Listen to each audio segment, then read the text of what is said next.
आप सभी भाई बहनों का आध्यात्मिक ज्ञानात्मक चैनल की संध्या बेला ज्ञान कक्षा में एक बार फिर स्वागत है।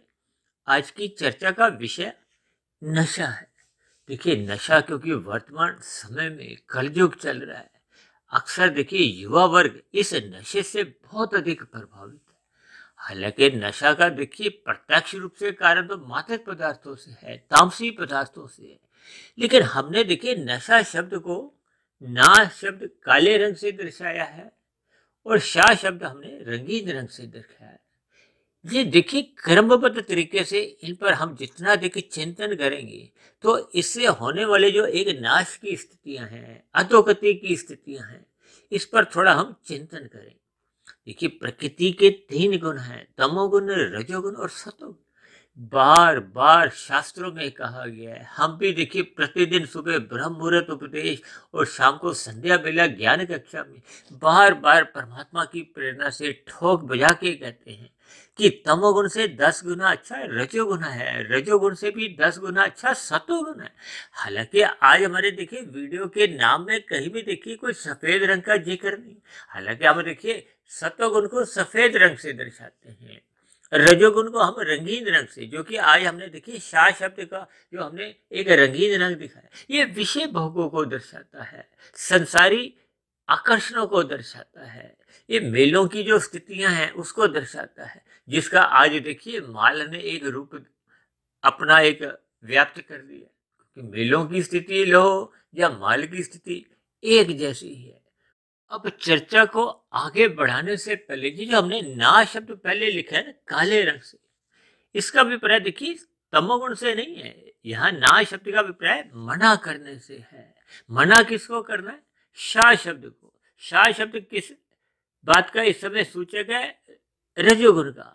यानी कि जब जब आपके हमारे जीवन में रजोगुण की एक लोलुपता होने लगती है, ये जो 5 भोग्य विषय हैं, गंध, रस, रूप, स्पर्श और शब्द, इनके प्रति मनुष्य का जब एक विशेष आकर्षण, इसको देखिए शास्त्रों में तो इंद्रिय दोष भी कहा गया, क्योंकि हम सभी भाई बहनों के स्थूल शरीर पृथ्वी, जल, अग्नि, वायु, आकाश के बने। माता के गर्भ में इस शरीर का निर्माण होता है, इसको स्थूल शरीर कहा जाता है। ये जो आपका हमारा सूक्ष्म शरीर है और कारण शरीर, इनकी देखिए शास्त्रों में अलग अलग स्थितियां कही गई। अब किसी में तमोगुण की प्रधानता है, किसी में रजोगुण की और किसी में सतोगुण की। अब कारण शरीर जो आपको में सृष्टि के आरंभ में मिलता है, उसमें तो देखिए सतोगुण की ही प्रधानता होती है। ये जो मनुष्य ने अपने मिले हुए जीवन में अपनी स्वतंत्रता का, देखिए मनुष्य जोनी पाकर आपको में एक स्वतंत्रता दी जाती है, लेकिन साथ में ही शास्त्रों द्वारा एक ज्ञान भी दिया गया है। पहले से ही देखिए शास्त्रों में कहा गया है, ये करो ये मत करो। जैसे हम देखिए कोई यंत्र खरीद कर लाते हैं, घर में मिक्सी लाते हैं, वॉशिंग मशीन लाते हैं, माइक्रोवेव ओवन लाते हैं। विभिन्न स्थितियों में देखिए ये भौतिक यंत्र आपके हमारे जीवन में एक अलग अलग सुविधा प्रदान करते हैं। अब हम जो एयर कंडीशन घर पे लगाते हैं, ये गर्मियों में आपको हमें अच्छा लगता है। सर्दियों में हम देखिए हीट कन्वर्टर चलाते हैं, वो गर्म हवा देता है तो वो आपको हमें अच्छा लगता है। लेकिन इन सभी यंत्रों के साथ आपको में एक पुस्तिका मिलती है कि ये करो ये मत करो। आज हम देखिए अपने हाथों में जो मोबाइल लेकर घूमते हैं, इस मोबाइल के साथ भी एक मैनुअल मिलती है, एक पुस्तक मिलती है। उसमें लिखा होता है इसका सदुपयोग करो, इसकी अच्छा एक सदुपयोग के लिए ये करो, इससे बचो। यानी कि जैसे वेद शास्त्रों में देखिए जीवन जीने के एक नियम बताए गए हैं, उसी में ही देखिए ये यम नियम, जिसे आप सरल शब्दों में समझ सकते हो कि विधि विधान द्वारा एक विहित कर्मों का एक अनुमति दी गई है और निषेध कर्मों से मना किया गया। इनको मत करो, इन पाप कर्मों से बचो। जैसे यातायात के नियमों में देखिए, जब आपका हमारा लाइसेंस बनता है तो लाइसेंस बनने के बाद जो हम नीचे हस्ताक्षर करते हैं, उसका क्या नियम है कि हम यातायात के नियमों का पालन करेंगे, हम निषेध कर्मों से बचेंगे। अगर हम करेंगे तो आपको हमें फिर उसका दंड देना पड़ता है, चालान भुगतना पड़ता है। ठीक इसी तरह मनुष्य योनि में माता के गर्भ में आते समय हम भी एक ऐसी अंडरटेकिंग देते हैं, ऐसी घोषणा करते हैं कि हम अपने मिले हुए मनुष्य योनि के अवसर का लाभ उठाएंगे, इसका सदुपयोग करेंगे, यम नियमों का पालन करेंगे, रजोगुण में रहते हुए और सतोगुण में रहते हुए पुण्य कर्म ही करेंगे, तमोगुण में रहते हुए पाप कर्मों से हम बचेंगे, हम अन्य मनुष्यों को दुख नहीं देंगे। इसी तरह प्रकृति के देखिए अन्य जीव जंतु हैं, चाहे वो देखिए पेड़ पौधे हैं, चाहे कीड़े मकोड़े हैं, कीट पतंगे हैं, पक्षी हैं, पशु हैं, उनमें भी देखिए जैसे आपके भीतर में आत्मा है, उनके भीतर भी आत्मा है। लेकिन जब हम प्रकृति के किसी भी जीव को अनावश्यक रूप से हम पीड़ा देते हैं, तंग करते हैं, आज मनुष्य देखिए मांसाहार भोजन का सेवन करने में अपनी शान समझता है। अब ऐसी स्थिति विशेष में कितने ही पशु पक्षियों पर हिंसा होते हुए उनकी हत्या हो जाती है। इन सभी स्थितियों पर मनुष्य चिंतन नहीं करता। चिंतन इसलिए नहीं कर पाता क्योंकि उसके जीवन में सत्वगुण का अभाव है, सत्संग का अभाव है, ज्ञान की न्यूनता है। जब ज्ञान की ही न्यूनता होती है तो फिर ऐसी स्थिति विशेष में तो आपके हमारे मन के भीतर देखिए एक राजसी या तामसी स्थितियां ही उत्पन्न रहती हैं। बार बार क्यों कहा जाता है कि मनुष्य जीवन पाकर सत्संग करो, सत्संग करो, अन्यथा मनुष्य का जीवन देखिए पशु वृत्तियों में ही बीतता है। ये पशु वृत्तियां क्या है? आहार, मैथुन, निंद्रा और भय। ये तो पशु वृत्तियां एक साधारण मनुष्य के जीवन में बड़े पैमाने पे दिखाई देती हैं। आज मनुष्य का देखिए आहार इतने स्तर पर बढ़ता जा रहा है। ये जो 24/7 लिखा हुआ है, 24/7 का मतलब क्या है? 7 दिन 24 घंटे मनुष्य को भोग विषय चाहिए। भोग विषय का अभिप्राय क्या है? गंध, रस, रूप, स्पर्श और शब्द। आरंभिक स्थितियों में तो मनुष्य देखिए इन राशि विषय भोगों में ही जाता है। इन राशि भोगों को जब मनुष्य अमर्यादित ढंग से अधिक भोगने लगता है, इनकी आसक्ति हो जाती है, तब ऐसी स्थिति विशेष में मनुष्य फिर तामसी वृत्तियों में जाता है, अनीतिगत कार्य करने लगता है। देखिए आरंभिक स्थितियों में मनुष्य कोई मांसाहार भोजन का सेवन नहीं करता। जैसे जैसे उसकी खाने पीने की प्रति अधिक रुचि पड़ती है, यानी कि आपका हमारा आहार बिगड़ने लगता है, तो फिर मनुष्य मांसाहार भोजन का सेवन करने लगता है। और आहार बिगड़ने लगता है तो मनुष्य सिगरेट, शराब, मादक पदार्थों का सेवन करने लगता है। आज मनुष्य अपने मुंह में कुछ सुपारी कहो, पता नहीं क्या क्या देखिए ऐसे पदार्थ हैं, ये नशे के पदार्थ हैं। इनमें देखिए चाहे राजसी स्थितियां हैं चाहे तामसी स्थितियां, ये रजोगुण और तमोगुण देखिए पास पास हैं। जिसके जीवन में भी देखिए रजोगुण अमर्यादित होता है तो समझ लो वो अमर्यादित रजोगुण ही आपको हमें तमोगुण में गिरा देगा। इसलिए तो बार बार कहा जाता है रजोगुण के प्रति उदासीन रहो। उदासीन का मतलब क्या है? ना देखिए नशा शब्द से पहले हमने ना शब्द को काले रंग से इसीलिए दर्शाया कि इन राजसी विषय भोगों को जो मनुष्य बहुत ही एक लोलुपता के साथ उछल कूद के इनको भोगता रहता है, थकता नहीं है। एक विषय भोगा, फिर दूसरा, फिर तीसरा, फिर चौथा, फिर पांचवा। ये इसलिए क्योंकि मनुष्य एक विषय भोग को भोगते भोगते उब जाता है, फिर उसको छोड़ देता है, फिर दूसरा पकड़ता है, फिर दूसरे से फिर तीसरा, चौथा, पांचवा, यानी कि वो जब तक थक के उसको नींद नहीं आती तब तक उसकी विषय भोगों में ही देखिए रुचि बनी रहती है। जब जब ये विषय भोग अमर्यादित होंगे तो फिर ये आपको में तमोगुण में गिराते हैं। इसीलिए तो शास्त्रों में बार बार कहा गया है सत्वगुण की प्रशंसा करो, रजोगुण के प्रति उदासीन रहो और तमोगुण की निंदा करो। ये निंदा करने का अभिप्राय क्या है? ये ना शब्द देखिए निंदा से ही एक आप ले सकते हो, यानी कि जब जब आपके हमारे राशि विषय भोग अमर्यादित होंगे तो ये रजोगुण मनुष्य को देखिए एक ध्यान की ओर, फिसलन की ओर ले जाते हैं। देखिए आपके हमारे स्थूल शरीर की अवस्था अनुसार देखिए 4-6 जोड़ी वस्त्र की होने से भी आपका हमारा जीवन एक सही सही बना रहता है। आप यदि हम सात्विक भोजन लेते हैं, दाल रोटी लेते हैं, तो आपका हमारा स्थूल शरीर भी स्वस्थ रहता है। जब जब हम घनिष्ठ पदार्थ, राजसी पदार्थ लेते हैं, भले ही देखिए हम धर्मानुसार अर्थ कमाते हैं, अनीतिगत कार्यों से हम धन नहीं कमाते, लेकिन उस धन को हम विषय भोगों में लगाते हैं। आज मनुष्य देखिए माल में जाके 2-4 पैंट भी जब चाहे उठा लाता है। ऐसे करते करते उसके घर में देखिए अलमारी भरने लगती है। 50 जोड़े, 100 जोड़े, आजकल तो लोगों के पास चप्पल और जूतों के ही देखिए 10-10, 12-12 जोड़े अक्सर घरों में पड़े हुए हैं। अब ऐसी स्थितियों में देखिए जब आपके हमारे कपड़ों की अलमारियां भरने लगती है, तो इसका अभिप्राय है ये कोई देखिए पाप कर्म नहीं है। बार बार इन स्थितियों को आप ध्यान पूर्वक समझो कि जब जब हम रजोगुण धर्मानुसार अपने जीवन में ग्रहण भी करते हैं, विषय भोगों में लिप्त भी रहते हैं, अन्य जीवों को जब हम तंग नहीं करते, केवल विषय भोगों में ही ये रुचि बनी रहती है, तब ऐसी स्थिति विशेष में आपका मेरा कोई पाप कर्मों का कर्माशय नहीं बनता। लेकिन जैसे जैसे हम अचेत होने लगते हैं, आपका हमारा ज्ञान न्यून स्थिति में आने लगता है। देखिए सतोगुण में आपका हमारा ज्ञान प्रकाशमय होता है, रजोगुण में आपका हमारा ज्ञान धुंधला होता है। देखिए हम तमोगुण को 1, रजोगुण को 10 और सतोगुण को 100 किस लिए कहते हैं? क्योंकि शास्त्रों में कहा गया तमोगुण से 10 गुना अच्छा रजोगुण है, रजोगुण से 10 गुना अच्छा सतोगुण है। इसका अभिप्राय क्या है कि छीनकर विषय भोगों को नहीं भोगना।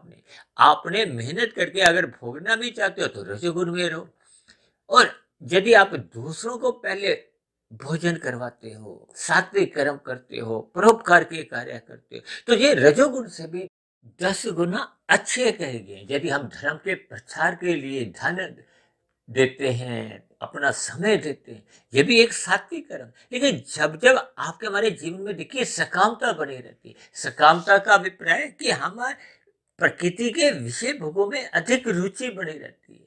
देखिए जब जब हम सकाम भाव से कर्म करते हैं, चाहे रजोगुण में चाहे सतोगुण में, उनका फल केवल प्रकृति के भोगों से ही आपको हमें दिया जाता है। आपको हमें ज्ञान की स्थितियां नहीं मिलती। ज्ञान की स्थिति का अभिप्राय आपका हमारा जो शास्त्रों का ज्ञान विज्ञान है वो आपको हमें उतने स्तर पे समझ नहीं आता। समझ कब आता है? जब आप निष्काम भाव से कर्म करते हो, प्रकृति के विषय भोगों को भोगने में आपकी अरुचि उत्पन्न हो जाती है, यानी कि ज्ञान पूर्वक आपका इन 5 भोग्य विषयों से एक वैराग्य होने लगता है। यदि ये वैराग्य ज्ञान पूर्वक हो रहा है तो ये आपको परमात्मा की आध्यात्मिक यात्रा की ओर आगे ले जाता है। यानी कि मनुष्य निष्काम भाव से कर्म करता है, निष्काम भाव से कर्म करने से ही फिर परमात्मा का लिया गया ज्ञान का आरण शरीर में टिकने लगता है, वो अपना प्रभाव दिखाता है, आपके हमारे स्वभाव में सुधार आता है। स्वभाव में सुधार आने से फिर उसका सतोगुण एक आध्यात्मिक उन्नति की ओर एक नींव तैयार करने लगता है। देखिए जब जब आपका हमारा सतोगुण में, या यूं को कि आपके प्रकृति के विषय भोगों में एक लोभ से या भय से वैराग्य उत्पन्न होता है। अक्सर देखिए भारत में विभिन्न प्रकार की जो कथा कहानियां पर्व आते हैं, हम विभिन्न प्रकार की स्थितियों में कुछ कर्मकांड करते हुए अपने कुछ विषय भोगों से अपनी कुछ दूरी भी बनाते हैं। ऐसी स्थितियां यदि हम लोभ से करते हैं या भय से करते हैं, आज मनुष्य देखिए मधुमेह का रोगी है। अब मधुमेह का रोगी का यदि मिठाई से एक वैराग्य है तो ये भय की स्थिति का है, मन में तो उसकी इच्छा बनी रहती है। अब वो कभी कभी देखिए कुछ ऐसी गोली का सेवन करता है, फिर वो रसगुल्ला खाने में हिचकता नहीं।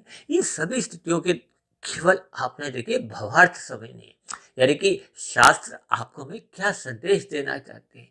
शास्त्र हमें संदेश देना चाहते हैं कि हमें सतोगुण की प्रशंसा करनी है, अपना सतोगुण बढ़ाना है।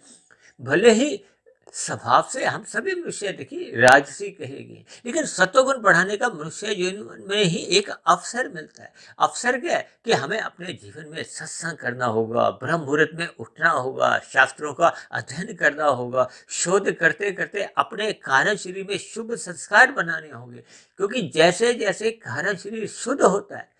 अब देखिए कुछ दिन पहले हमने एक ब्रह्म मुहूर्त उपदेश में हमारा वीडियो आया था प्रदूषण के नाम से।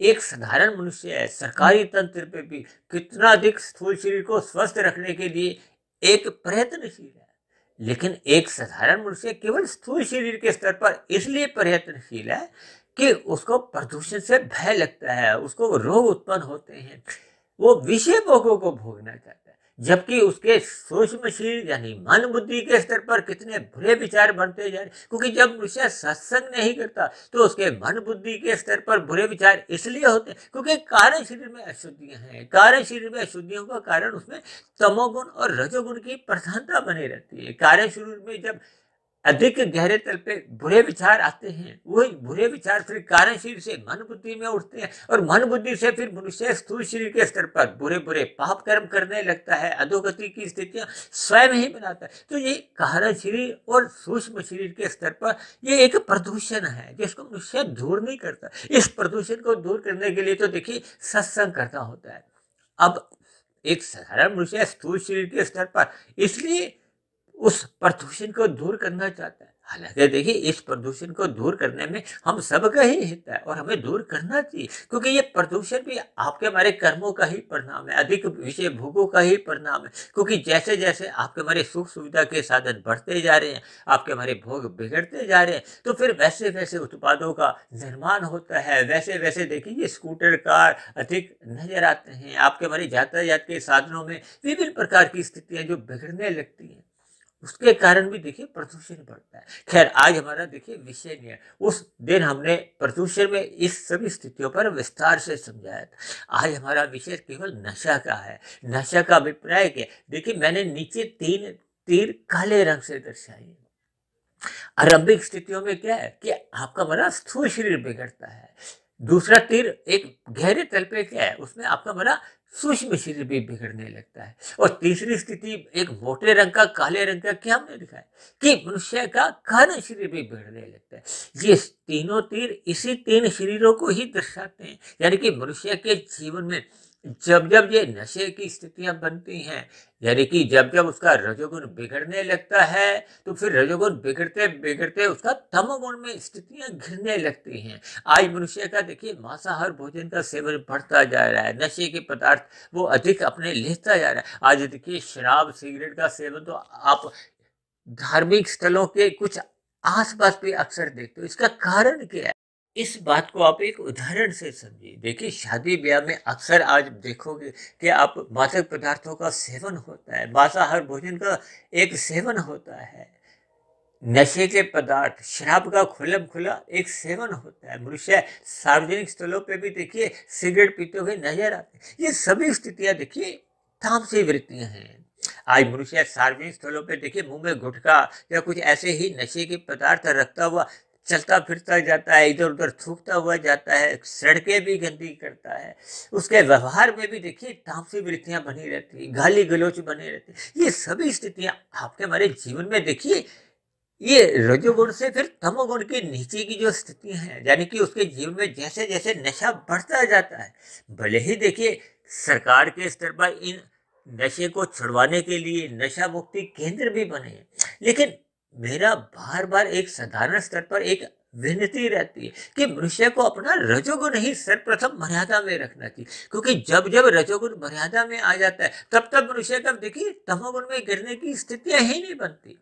और रजोगुण कब मर्यादा में रहता है, इसका स्पष्ट उपदेश भगवान श्री कृष्ण ने गीता में अर्जुन के रथ के, यानी कि आपका हमारा स्थूल शरीर क्या एक रथ के समान, केवल मनुष्य जीवन का जो स्थूल शरीर है वो एक रथ के समान है। क्योंकि मनुष्य जो नहीं कर्म जो नहीं है, साधना जो नहीं, जब मनुष्य के कर्मों में ही सुधार नहीं आता तो फिर साधना तो आरंभ ही नहीं होती। साधना का अभिप्राय क्या है कि जब हम जन्म मरण के बंधन से मुक्त होना चाहते हैं, सर्वप्रथम मनुष्य को कर्म योग में स्थित होना पड़ता है। कर्म योग का अभिप्राय देखिए निष्काम भाव से कर्मों से ही है। कर्म योग से आगे की स्थिति ज्ञान योग की है, फिर भक्ति योग की है। ये सभी योग की स्थितियां परमात्मा से आपके हमारी प्रीति करवाते हैं। ये प्रीति का होना ही एक आध्यात्मिक उन्नति है। जब जब आपके हमारी देखिए परमात्मा से प्रीति होने लगती है तो फिर साधना में मन टिकने लगता है, श्रद्धा पूर्वक सत्संग होने लगता है। किए गए श्रद्धा पूर्वक सत्संग का फिर मनन होता है, मनन होते होते हम शोध करते हैं, कारण शरीर में शुभ संस्कार फिर सहज ही बनने लगते हैं। जब जब कारण शरीर शुद्ध होता जाता है, कारण शरीर शुद्ध होने पे ही फिर मन बुद्धि में अच्छे अच्छे विचार आते हैं। आपके हमारे जीवन में एक स्थूल शरीर के स्तर पर पुण्य कर्म होते हैं, परोपकार के कार्य होते हैं, यानी कि मनुष्य सात्विक कर्म करता है, कम से कम मनुष्य तामसिक कर्मों से, निषेध कर्मों से तो अवश्य ही बचा रहता है। और यदि आपके हमारे जीवन में अनुशासन नहीं है, अव्यवस्था फैली हुई है, तब ऐसी स्थिति विशेष में देखिए अक्सर आप देखोगे ना, यातायात के नियमों में भी कितनी ही प्रकार के अनुशासनहीनता होती जाए, जो मनुष्य की विभिन्न प्रकार की असहज स्थितियां उत्पन्न करती। ये इसके पीछे का कारण क्या है कि आपके हमारे कारण शरीर में बुरे संस्कार अधिक हैं। बुरे संस्कार अधिक होने पे ही आपके जीवन में अनुशासनहीनता आती है, जो आपको हमें एक अव्यवस्थित जीवन जीने में कोई हमें शर्म नहीं आती। इन सभी स्थितियों पर हमें विचार करना होगा, क्योंकि जैसे जैसे आपका मेरा रजोगुण बढ़ेगा, फिर तमोगुण आने लगेगा, और तमोगुण बढ़ने से मादक पदार्थों का सेवन होने लगता है, अनीतिगत कार्य होने लगते हैं। आपके हमारे जीवन में छल कपट ठगी हेरा फेरी होने के पीछे का कारण क्या है? ये विषय भोग ही है। ये विषय भोगों की एक लोलुपता ही मनुष्य को पाप कर्मों में लिप्त करवाती है।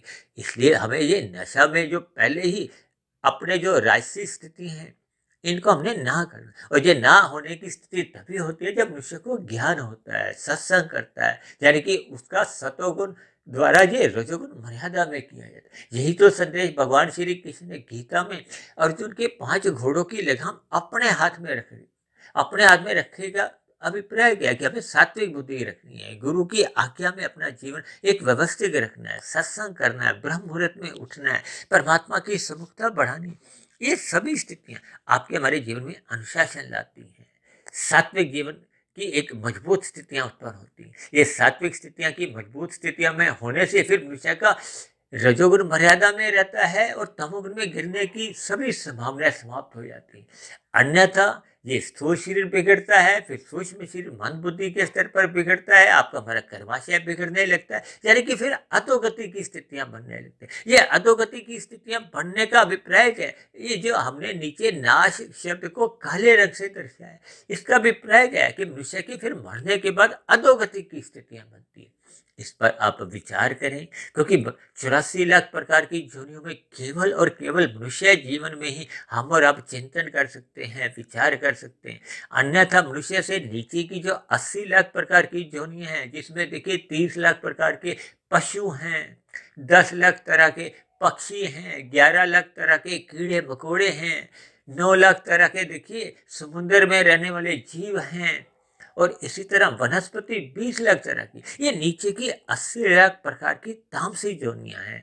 इन जोनियों में आज जितने भी जीव हैं, ये भी कभी ना कभी किसी ना किसी जमाने में, युग में, चाहे लाखों करोड़ों अरबों वर्ष पूर्व, ये भी मनुष्य जीवन में ही थे। मनुष्य जीवन में ही इन्होंने देखिए एक पाप कर्मों का कर्माशय बिगाड़ लिया था। पाप कर्मों का कर्माशय बिगड़ने पे फिर ये मनुष्य जीवन की प्राप्ति नहीं होती, क्योंकि मनुष्य योनि तो तभी मिलती है जब संचित कर्मों में मनुष्य योनि के मरते समय पाप और पुण्य कर्मों की कम से कम तुल्यता रहती है। तुल्यता का अभिप्राय क्या है कि राजसी और सात्विक कर्म ये पुण्य कर्म माने जाते हैं। राजसी कर्म साधारण पुण्य कर्म होते हैं, सात्विक कर्म विशेष प्रकार के पुण्य कर्म होते हैं, और तामसिक कर्मों में तो देखिए निषेध कर्म आते हैं, पाप कर्म आते हैं। जब पाप कर्म अधिक हो जाते हैं, अब किसी के देखिए 70% पाप कर्म है, 30% पुण्य कर्म है, तब ऐसी स्थिति विशेष में उसको मरने के बाद नीचे की जोनियां मिलती है। एक साधारण बोलचाल में, एक शिष्टाचार के नाते तो हम देखिए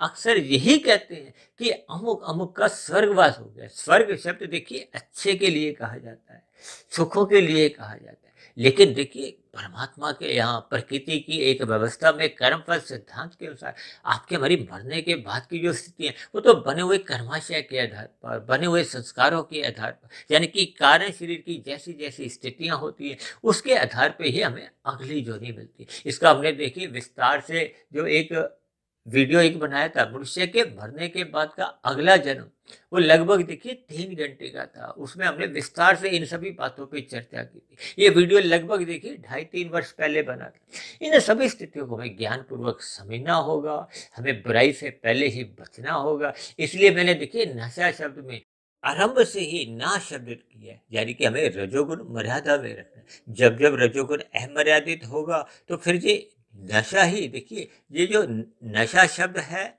शब्दों से, वर्णों से, फिर ये उसकी जो अंतिम मात्रा है वो ना के आगे आ जाती है, और वही नशा शब्द ही देखिए नाश बन जाता है। देखिए, ये परमात्मा की प्रेरणा से मुझे कुछ ऐसा बोध हुआ, तो फिर मैंने आज की वीडियो का कुछ नाम कहो, उसका डिजाइन कहो, उसके रंग को, ये सब देखिए परमात्मा की ही प्रेरणा होती है। तो इन सभी बातों पर आप थोड़ा चिंतन करो, ताकि हम सभी भाई बहन अपने मिले हुए जीवन का सदुपयोग करते हुए परमात्मा से जुड़ें, आध्यात्मिक यात्रा आरंभ करें।